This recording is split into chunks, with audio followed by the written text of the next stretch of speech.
मध्य प्रदेश की राजनीति में इन दिनों दो सबसे बड़े सवाल हैं। पहला सवाल तो यही है कि मध्य प्रदेश में बीजेपी का अगला प्रदेश अध्यक्ष कौन होगा, और दूसरा सबसे बड़ा सवाल यह है कि निगम मंडलों में नियुक्तियां कब होंगी। मध्य प्रदेश में कई ऐसे नेता हैं जो निगम मंडलों में ताजपोशी के लिए राह देख रहे हैं। इन्हें इंतजार है कि आखिर कब इनका सपना पूरा होगा और कब इनकी कुर्सी पाने की चाह मुकम्मल हो सकेगी। सत्ता की परछाइयों में दम साधे बैठे नेता और कार्यकर्ता अब अपने हिस्से की सत्ता चाहते हैं। इसी बीच प्रदेश बीजेपी अध्यक्ष वीडी शर्मा ने एक बयान दिया है जिसकी राजनीतिक गलियारे में खूब चर्चा हो रही है।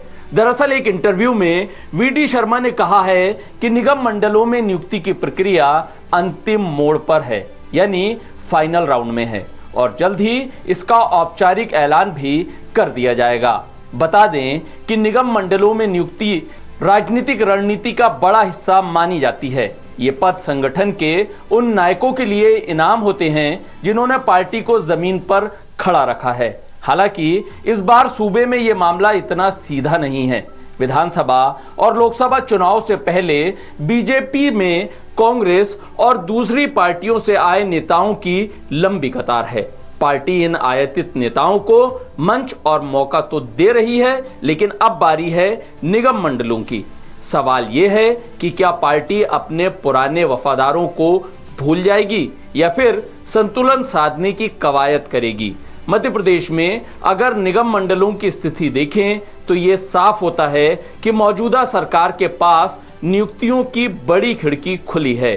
प्रदेश में 64 वैधानिक निकाय और उपक्रम हैं, जिनमें से निगम मंडल, स्टेट बोर्ड, आयोग और नगरीय संस्थाएं शामिल हैं। ऐसे में ये एक ऐसा पावर गेम है जहां सैकड़ों नेताओं को बल्लेबाजी कराई जा सकती है। बता दें कि मोहन सरकार ने अब तक सिर्फ 3 प्रमुख नियुक्तियां की है, जिनमें राजनीतिक समीकरण स्पष्ट झलकते हैं। सीताराम आदिवासी को शहरिया विकास प्राधिकरण का उपाध्यक्ष बना दिया गया।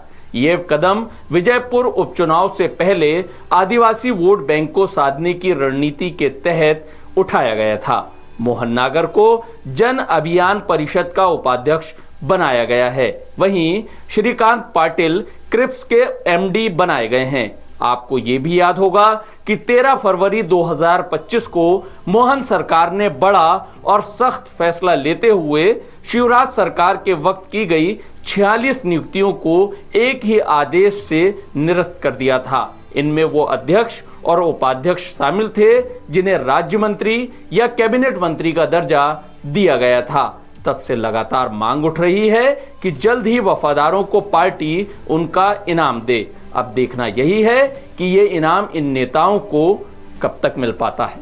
देश और दुनिया की तमाम खबरों को देखने के लिए बने रहिए द सूत्र के साथ। लेटेस्ट, इन्वेस्टिगेटिव और इन डेप्थ खबरें देखने के लिए ज्वाइन कीजिए द सूत्र का व्हाट्सएप चैनल, सब्सक्राइब कीजिए यूट्यूब चैनल, लाइक कीजिए फेसबुक पेज और पढ़ते रहिए वेबसाइट www.dasutr.com।